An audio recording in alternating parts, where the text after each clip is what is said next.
Good morning. Radhe Radhe, जय श्री कृष्णा। आप सभी को मेरे इस यूट्यूब चैनल पर हार्दिक स्वागत है, अभिनंदन है। बच्चे, आप लोग मुझसे पूछते हो कि मैडम हार्मोन क्या है, कार्बोहाइड्रेट है, विटामिन है या प्रोटीन है। मेरे प्यारे बच्चों, मैं पहले से भी समझा रही थी और आज भी समझा रही हूँ। आप कंसेप्ट को क्लियर रखो। आज मैं हार्मोन ही आपको पढ़ाने वाली हूँ, हार्मोन ही पढ़ाऊँगी। एंडोक्राइन सिस्टम पूरा डिटेल्स में बताऊँगी, तो आप मेरी बात को ध्यान से सुनना। जब ध्यान से सुनोगे तभी समझ पाओगे, अन्यथा अगर आप रटोगे तो भूल जाओगे। वही वाली कहानी शुरू हो जाएगी। शिकारी आएगा, दाना डालेगा, जाल बिछाएगा, उसमें फंसना नहीं, लेकिन वो फंस जाता है तोता। कहानी है इस प्रकार कि एक साधु था और साधु की कुटिया में एक तोता रहता था। साधु बाबा ने तोते को रटा रखा था, समझाया था कि जब कभी तुम जंगल जाओ दाना चुगने के लिए तो ध्यान रखना, शिकारी आएगा, दाना डालेगा, जाल बिछाएगा, उसमें फंसना नहीं। लेकिन तोता उसको रोज रोज रटता रहा, अमल में नहीं ला पाया। एक दिन ऐसा हुआ, तोता उड़ता उड़ता जंगल में चला गया दाना चुगने के लिए।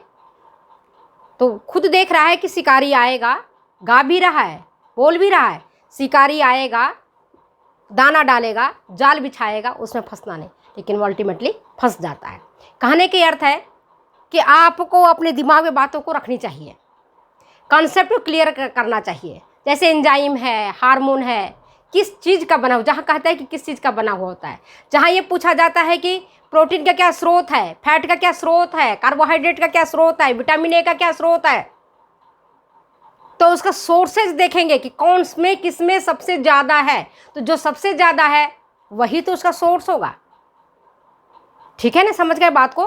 तो हम बगैर समय गंवाए हुए अपने लक्ष्य की ओर बढ़ते हैं और कहते हैं एंडोक्राइन सिस्टम। एंडोक्राइन सिस्टम, अंतःस्रावी ग्रंथियाँ। हिंदी शब्द समझो। कई बच्ची हमसे बोलती हैं कि मैडम आप हिंदी में समझाया करें। हिंदी में ही बोल रही हूँ मैं। अंतःस्रावी ग्रंथियाँ, दो तरह की ग्रंथियाँ होती हैं। एक होती है अंतःस्रावी, जो अंदर ही अंदर स्रावित होता है, भीतर भीतर ही स्रावित होता है और सीधे खून में जाके मिल जाता है। वो कहलाता है एंडोक्राइन। एंडो मीन्स अंतः, क्राइन, एंडोक्राइन, अंतःस्रावी ग्रंथियाँ। और उससे, उन ग्रंथियों से जो रस निकलता है, जो स्राव निकलता है, जो जूस निकलता है, वह हार्मोन कहलाता है।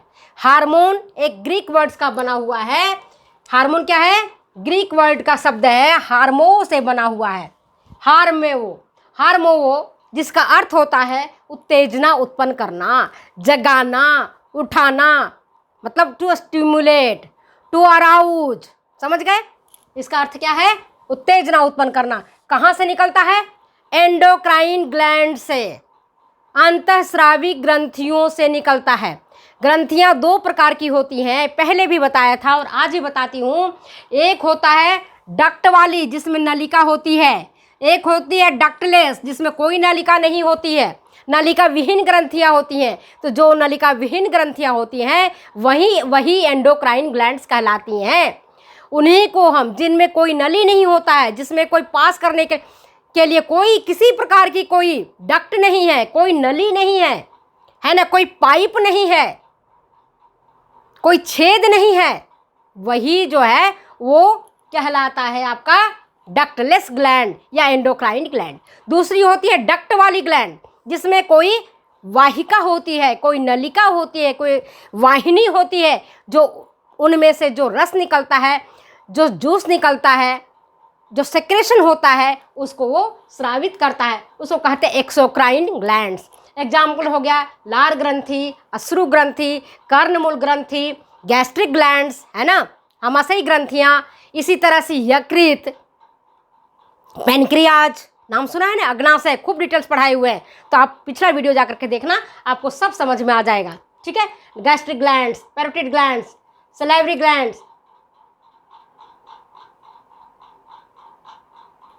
अश्रु ग्रंथियां, है ना। तो ये जो है वो सारे डक्ट वाली ग्रंथियां हैं, जिसमें वाहिनी है, जिसमें नलिका है, जिसके माध्यम से ये जाते हैं। दूसरा जो आज हम फोकस कर रहे हैं डक्टलेस ग्लैंड पर।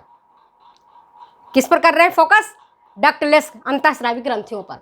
तो अंतःस्रावी ग्रंथियों से जो हार्मोन निकलता है, हार्मोन जो निकलता है, अंतःस्रावी ग्रंथियों से निकलने वाला जो रस है उसको हम कहते हैं हार्मोन। तो जो हार्मोन निकलता है वह हार्मोन टारगेट ऑर्गन्स तक पहुंचता है, लक्ष्य ऑर्गन्स तक पहुंचता है। लक्ष्य कहाँ उसको भेदना है, कहाँ उसको जाना है, वहां तक वो पहुंचता है और जैविक और रासायनिक क्रियाओं का नियमन और नियंत्रण करता है। कौन सा? वो हार्मोन। कहाँ से निकलता है? ग्लैंड से निकलता है, एंडोक्राइन ग्लैंड से निकलता है। बहुत सारे ग्लैंड्स हैं जिसके बारे में आपको डिटेल्स में अगले वीडियो में बताऊंगी। जैसे भी मैंने बताया आपको, हार्मोन एंडोक्राइन ग्लैंड से निकलता है, अंतःस्रावी ग्रंथियों से निकलता है। जैसे मान लो कि आपकी थायराइड ग्लैंड, सब जानते हो, थायराइड हार्मोन निकलता है। पिट्यूटरी ग्लैंड, पिट्यूटरी ग्लैंड से कई सारे हार्मोन निकलते हैं जो हमारे शरीर के विविध जैविक और रासायनिक क्रियाओं को नियमित करते हैं। अब ये देखते हैं, आपने हमसे पूछा था कि मैडम हार्मोन क्या है, हार्मोन क्या है?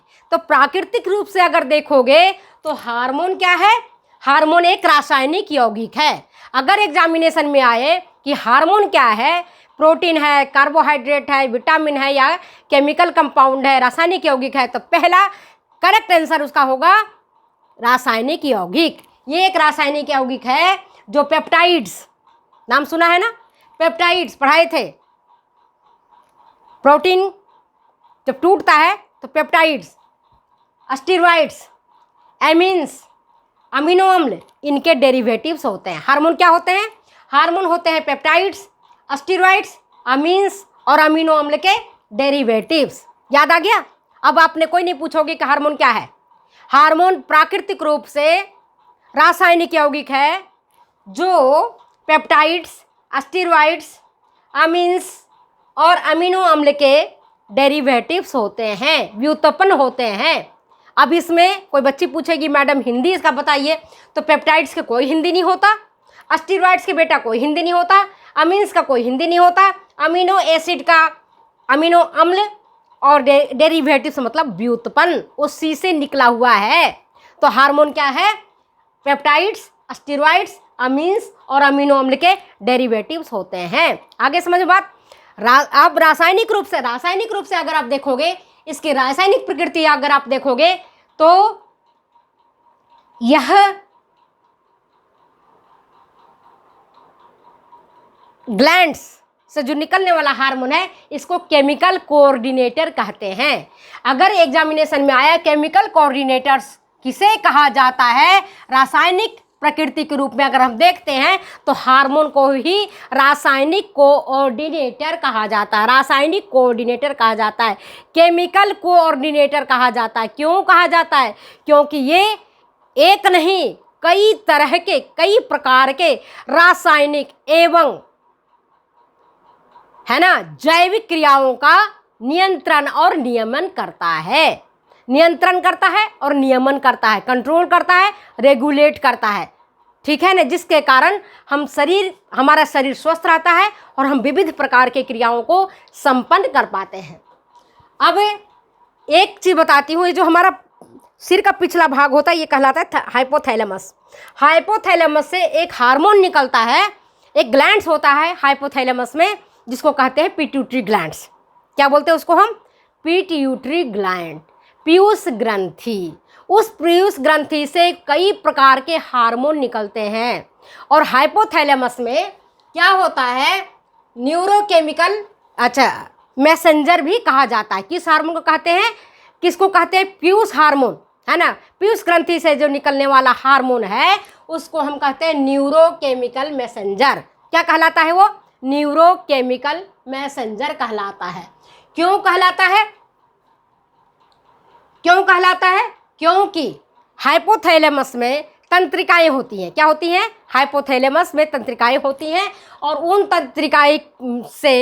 तंत्रिका कोशिका के स्रावी कोशिकाओं से के तंत्रिका स्रावी कोशिकाओं के साथ मिल करके एंडोक्राइन हार्मोन्स में पीयूष हार्मोन्स मिल करके जो निकलता है, जो काम करता है, इसीलिए उसको न्यूरोकेमिकल मैसेंजर कहते हैं, जो पिट्यूटरी हार्मोन्स के है और जो हाइपोथैलेमस के पास ही स्थित रहता है। तो समझ गए आज मैंने हार्मोन क्या है, हार्मोन क्या काम करता है, मुख्य इसकी प्रकृति कैसी है, इसके बारे में मैंने आपको डिटेल्स चर्चा किया है।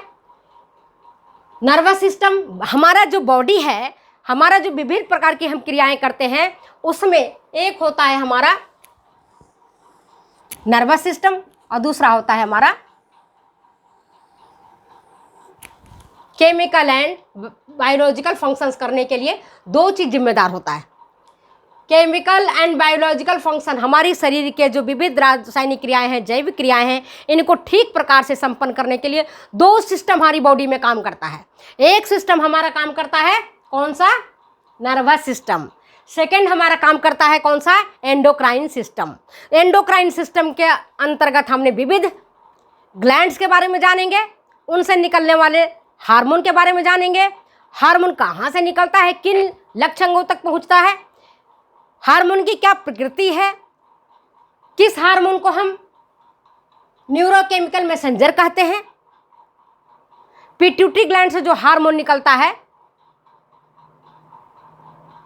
उसकी प्रकृति कैसी है, उनसे कितने प्रकार के हार्मोन निकलते हैं, अगर वो उनका अल्प श्रावण होता है तो क्या प्रभाव पड़ेगा, अति श्रावण होगा तो क्या प्रभाव पड़ेगा, इन सब के बारे में हम अगले वीडियो में देखेंगे। आज हम अपने वीडियो को यहीं समाप्त करते हैं। और एक बच्चे ने मैंने देखा था कमेंट में लिखा था आईज के बारे में, एक प्रश्न था आईज, आँख समायोजन करता है डिस्टेंस से, ये क्या था क्वेश्चन? दूरी और दृश्य के साथ सामंजस्य स्थापित करना, यही है शायद क्वेश्चन, शायद यही है आपका, दूरी और दृश्य के साथ सामंजस्य स्थापित करना। बच्चे बड़े कंफ्यूज हो रहे हैं कि सामंजस्य स्थापित करने का काम तो मेरी ब्रेन कर रहा है, आंखें कहाँ कर रही हैं, आंख कहाँ कर रहा है, जबकि करेक्ट आंसर है डिस्टेंस के साथ, विजुअलिटी के साथ कोऑर्डिनेशन आंखें करती हैं। जैसे एक एग्जांपल बता रहे हैं, मैं कार से ड्राइव करके जा रही हूँ, अब हमें दूर से दिख रहा है कि बहुत दूर से एक ट्रक आ रहा है ना, तो हम क्या करते हैं, अपनी गाड़ी को साइड कर लेते हैं या हम गाड़ी को रोकते हैं ना। तो ये क्या हुआ, डिस्टेंस, कितनी डिस्टेंस पर हमारी गाड़ी आ रही है और हमारी गाड़ी कितने डिस्टेंस पर है, क्या हम उसको ओवरटेक कर सकते हैं या नहीं कर सकते हैं। तो डिस्टेंस और विजुअलिटी, इन दोनों के साथ जो समायोजन करता है वो हमारी आंखें करती हैं, तभी तो हम आराम से काम कर सकते हैं। लेकिन आपने उसको कैसे समझ लिया, आपने उसको सोच विचार थिंकिंग के साथ समझ लिया कि सामंजस्य बिठाने, परिवार के साथ सामंजस्य बिठाना, माता पिता के साथ सामंजस्य बिठाना, पति के साथ सामंजस्य बिठाना, परिवार वालों के साथ सामंजस्य बिठाना, आपने वो चीज़ समझ लिया, आपने बायोलॉजिकल नहीं समझा। बायोलॉजिकली हमारी आँखें डिस्टेंस के साथ और विजुअलिटी के साथ कोऑर्डिनेट करती हैं। तो इस प्रश्न का भी मैंने उत्तर आपको दे दिया। तो अगर ये वीडियो आपको अच्छी लगती है तो प्लीज़ शेयर करें, कमेंट करें, सब्सक्राइब करें। फिर मिलते हैं अगले वीडियो में अगले एपिसोड के साथ। तब तक तो जाने की इजाज़त, बाय बाय।